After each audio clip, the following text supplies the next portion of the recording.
beautiful people. It's your girl Shani here, your little big sis, because I might be small in stature, but I am big in the sisterly love. And you better believe you're watching Always Keep the Faith Fridays, where every Friday I come and give you just a little tad bit, a little ounce, a little dose of inspiration coming off of your work week and going into your weekend, because Friday, Saturday, and Sunday are my favorite days of the week, and I think everybody should celebrate them. And if you're gonna celebrate it, start it off with a little Always Keep the Faith Fridays.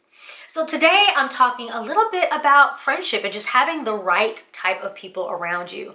Now, this is something that I always talk about amongst the friends that I have, but I have been reading, checking in, with Michelle Williams, and she shares a little bit just of her life story and some of the experiences that she has.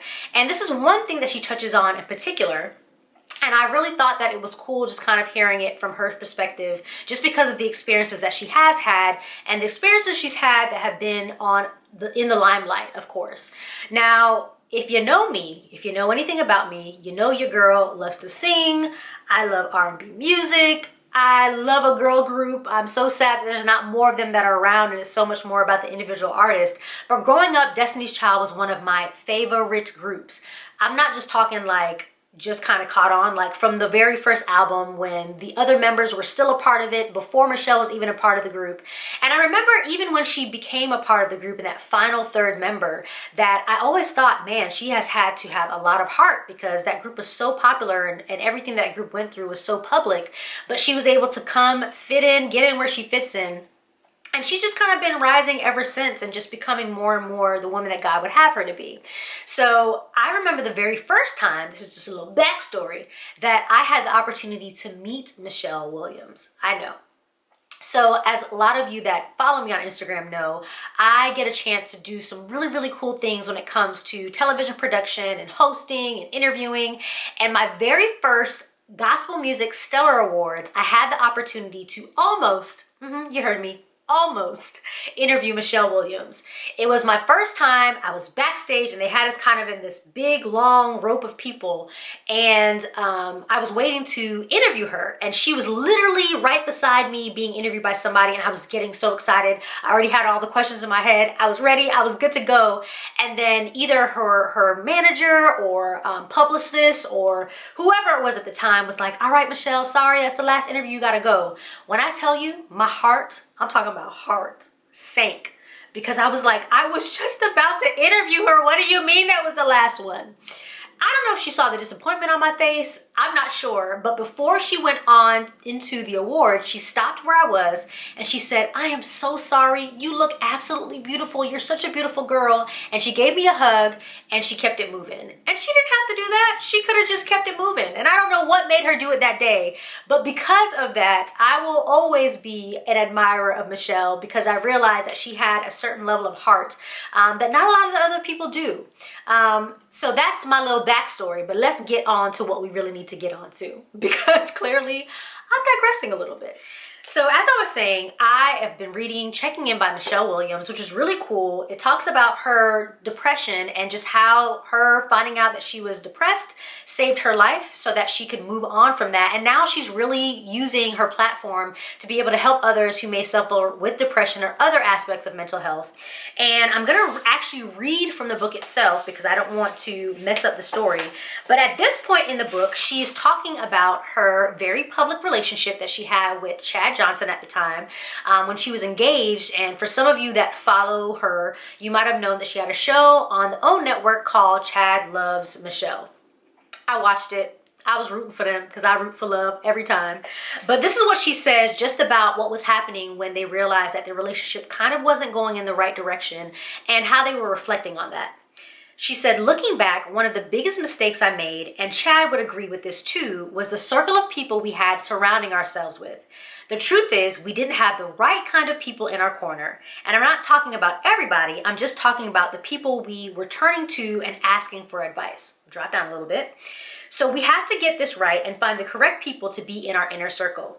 During this time in my life, I had good people around me, people who love God, sure, but I didn't have the correct people. Let me tell you what I look for now when I'm choosing people to share my heart with, and when I'm getting ready to listen to advice from someone. So these are things she says she looks for. They love God, they want what's best for her, and they love her enough to tell her the truth. And the last little nugget, she said, when Chad and I disintegrated, we needed these types of people in our lives, people of depth to pick us up. We needed pillars, people to tell us we were doing too much of the wrong things and too little of the things that matter.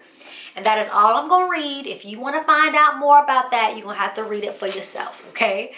But I love that she shared that, because that is one thing, especially as I've become an adult and especially at this point in my life, that I definitely look for in friends, is people who are going to tell me the truth. Not just people who are going to be yes men or yes women and tell me what I like to hear. There are so many different euphemisms when it comes to friendship. Some of the ones that I definitely remember are things like, show me your friends and I'll show you your future, or birds of a feather flock together. Or you've heard people talk about how more than likely the 5 closest people to you are the ones that are more likely going to reflect who you are becoming or who you will become. And even the Bible talks about it. Proverbs 13:20 says, walk with the wise and become wise, associate with fools and get in trouble. Point blank, period. So needless to say, who you have around you is super, super important when it comes to friendships.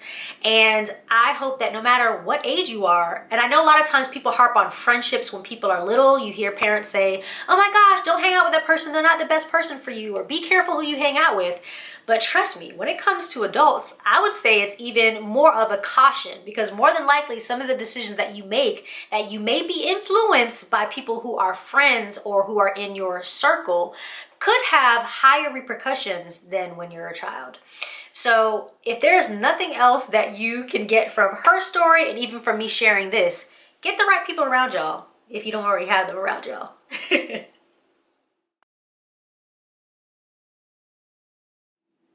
So what's this week's faith fact?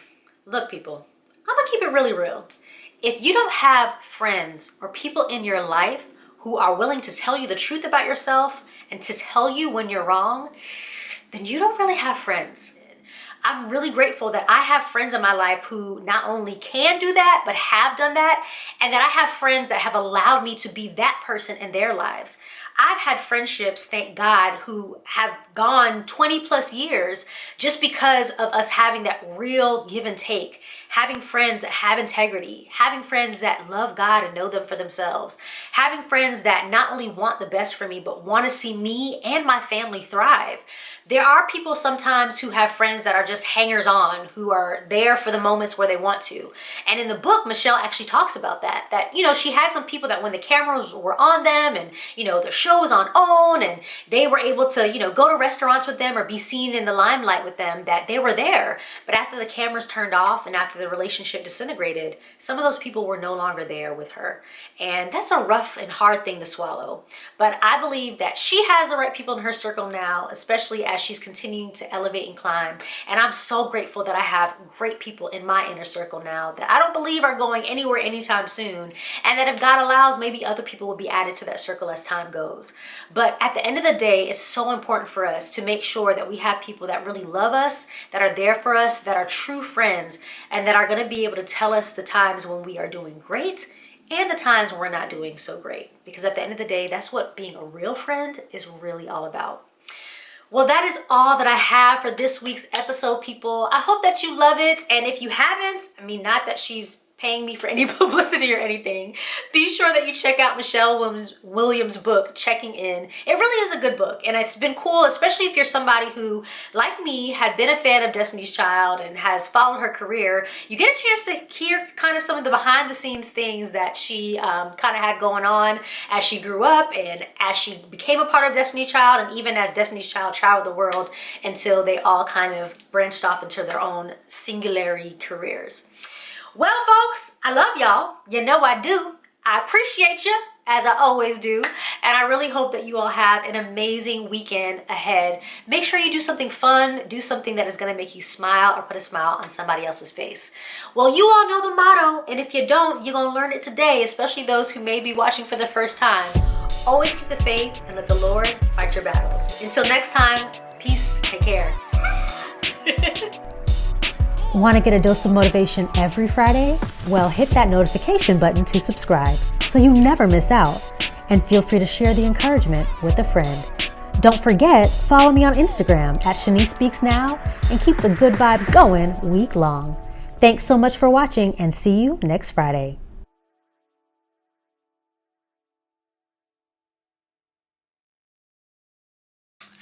Do over, take 2. On episode 15, we have to do this one over because I messed up the first one.